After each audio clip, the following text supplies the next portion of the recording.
लक्षणम असाधारण धर्म वचनम लक्षणम मीन्स परीक्षा लक्षितस्य लक्षणम संभवति न वा इति विचारः परीक्षा. Lakshana should be free from all the three types of defects, avyapti, ativyapti and asambhav dosh. So these things should be universal methodology, universal application for presenting our research work, for presenting our things. And inductive research methodology is a particular to general. Each word should be defined, each word should be explained, each word should be ambiguity free. So Padkriti methodology also is required, and then Anugama methodology, and to remove the chances of ambiguities in the definition. So each word should be the defined. So Anugama methodology is also required. These are the particular to general. So these methodologies Pandit Raj Jagannath has followed to represent his Vedantic view, aesthetic essence, applying these research methodology so that Rasa Gangadhar should be treated as a Shastra of Saundarya. Rasa Gangadhar should remove the ambiguities, means what is a Kavya, in what is a Rasa, or what is a Pratibha, and other poetic elements. So he made this text very systematic and scientific, and that text is a leading mark. We can say it is a very good text. Even so many things he has contributed that must be appreciated. The work of the Pandit Raj Jagannath must be appreciated. So this is our things. Now the questions or something, comments or something enhancing, please, most welcome.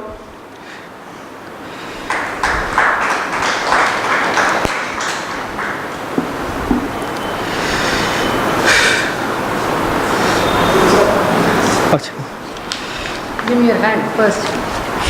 Very well done. Very well done lecture.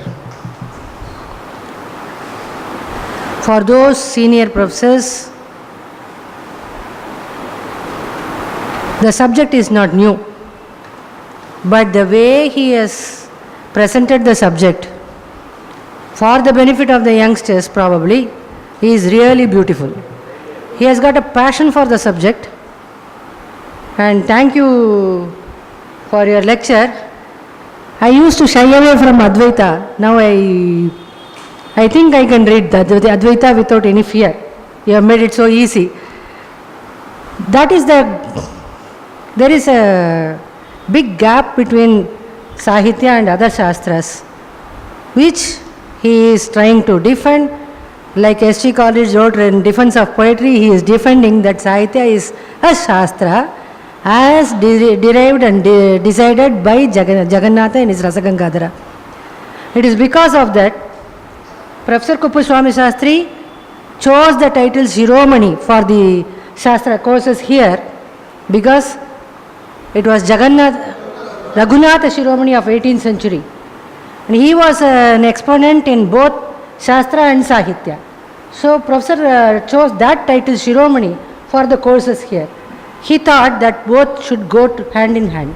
They should not be separated. That is what he has also done. He has tried to show that Sahitya is also a Shastra as deep as Vedanta.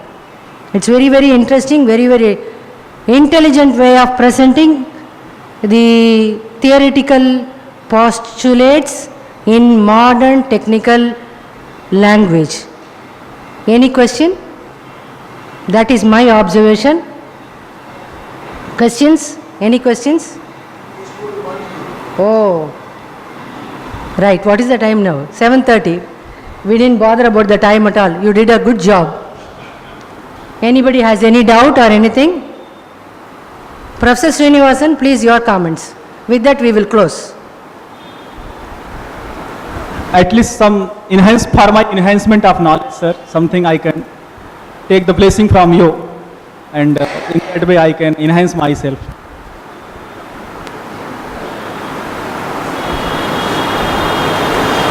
Just a few observations only. Sahitya, as he has quoted, Panchami Sahitya Vidyati Yayavariyaha. Sahitya is also considered to be a research subject or a Shastra subject but it is not generally included in the sadas. When the Vakyarthas are done, Vakyarthas are normally in Nyaya, Vyakarana, Vedanta, Mimamsa, etc., but not in Sahitya. There is one apocrypha. There is one side story. Some students of Apai Dikshita approached him, "Sir, we know only Sahitya, and Sahitya there is no room for Sahitya in Sadas." Then Apai Dikshita said, "Okay, come today evening after the dinner." So after the dinner, they sat on the payal of Apai Dikshita's house. "Okay, I will dictate, take down." So he started giving Vakyartha on Sahitya, that is on Alankaras. That is considered to be the work of Chitra Mimamsa, which was followed by way of criticism in Rasagangadhara also. So it is Rasagangadhara, wherever you touch Rasagangadhara, Yattu Uktam Apai Dikshitaihi. That will be his favorite topic. So like that, in that the second millennium, the second half of the second millennium of the Common Era, the Sahitya also has been included as a Shastra Vakyartha Sadas, and lots of discussion, and this discussion involved the Navya Nyaya terminology, etc. Of course, there is a beautiful, in the Rasa realization section, Samuchita Kavya, the Auchitya, Lalitya, etc., all those things, because he has got such a passion for Alankara, and I am not having that passion, hence I have not mugged up the passages of Rasagangadhara. But in the Auchitya and Lalitya section, where he has described, there are 11 theories of Rasa realization have been stated. Iti Srimad Abhinavagupta Padaha, Bhattanayakaha, Navyaha, Navyaikadeshi, Shankukaha, Lollataha, and then Yathasrutagrahi, some 4 or 5 people.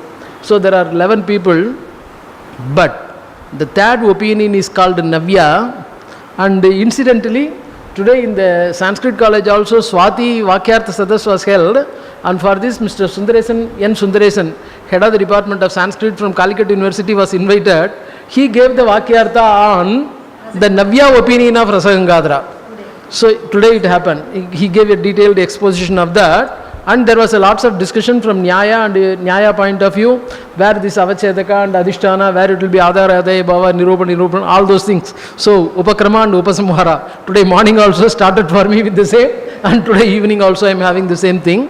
But in the Nyaya, Navya Nyaya, there is the Bhavana Vishesha Dosha Mahimna, that is in the Samuchita, that is due to Bhavana, the Sadharanikarana takes place, and because of the Sadharanikarana, the Adhaita of the, that is the Rasa, is able to be placed on the Sakridaya, all those things. But now, can we take it like that? Should it be there? How can there be the Tatastya can be gulfed and backed? This sort of the problem is there. So, after the opinion of Abhinavagupta and Bhattanayaka, Rasagangadhara introduces the Navya, where he just goes on to say Anirvarnaniyam. I think you will remember that thing. Anirvarnaniyam, not only Anirvachaniyam, but it is Brahmaha.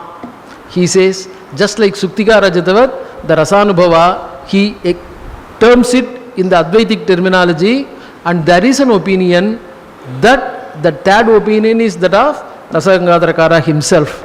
So not only in this Abhinavagupta's opinion, because in the Abhinavagupta opinion, what happens in the Abhinav Bharati, when the Rasa realization section, there is a question of Pratyabhijna also. This is the what is called but Pratyabhijna being an Advaita, that Pratyabhijna interpretation also is there. But bypassing the Pratyabhijna introduction, the Advaita introduction is given in the third view itself. Like that, there are lots of informations where I think these things have been dealt with.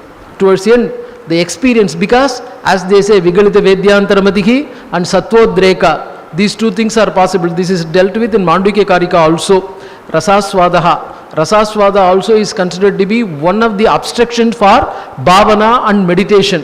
So, Laye Sambhodhayet Chiptam, Vikshiptam Samayet Punaha, Rasaswada Pravedasyuhu. That is, Laya, Vikshepa and Rasaswada, these three are considered to be the obstruction, Pratibandhaka for what is called meditation. Because in the Rasaswada also, as he has said, Brahmaswada Sahodaraha, Rasaswada also involves what is called Sattvodreka and Vigalita Vedyantaramatihi, control of mind, that is distraction being to be controlled. Then alone Rasa realization will be there. Rasa realization, as he says, Bhagnavarnachit, that is the manifestation of Chaitanya without the ignorance, and that ignorance can be removed by Vibhavadi Bhavana. That Vibhavadi Bhavana leads to Ratyadi, that is, this way. I don't want, just having been asked to what is called offer a few comments, I should not offer another lecture, substitute it.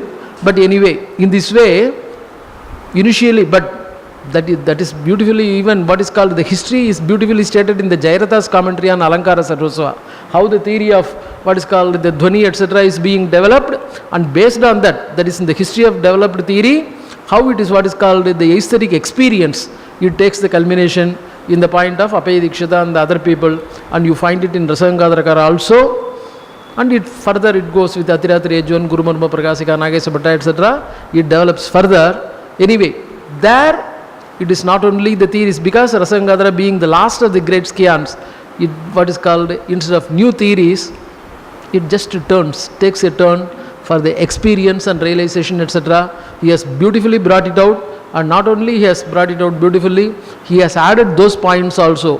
How Kavigata Kevala Pratibha, Kavya Karana, and the Kavya definition. In the Kavya definition, the Shabdatva alone is not there. The three Anugama definitions, all the three, that is Shabdatva, Bhavanatva, and Chamatkaravatva, all the three things, how they can be improvement of one over the other like that. Being a Nayayika himself, he is able to beautifully state and explain everything. The one advantage point is, being an Nayayika, he is able to, even in a public lecture, he is able to present it very nicely and easily in an understandable way. Hence, I congratulate you, sir, for your nice work. Keep it up.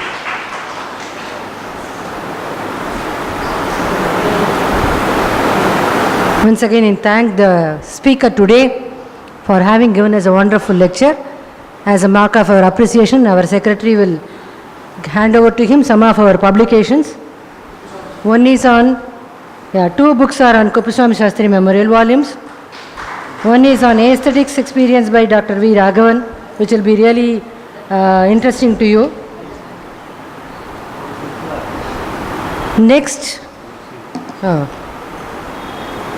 we are going to have another lecture on 5th April, that is a Friday, please mark it. It is on Engineering Technology in Valmiki Ramayana by Mr. K. Gopalakrishnan, former Director of Geological Survey, Government of India.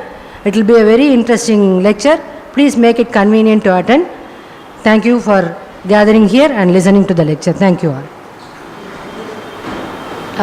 Sorry, Parvala, Professor.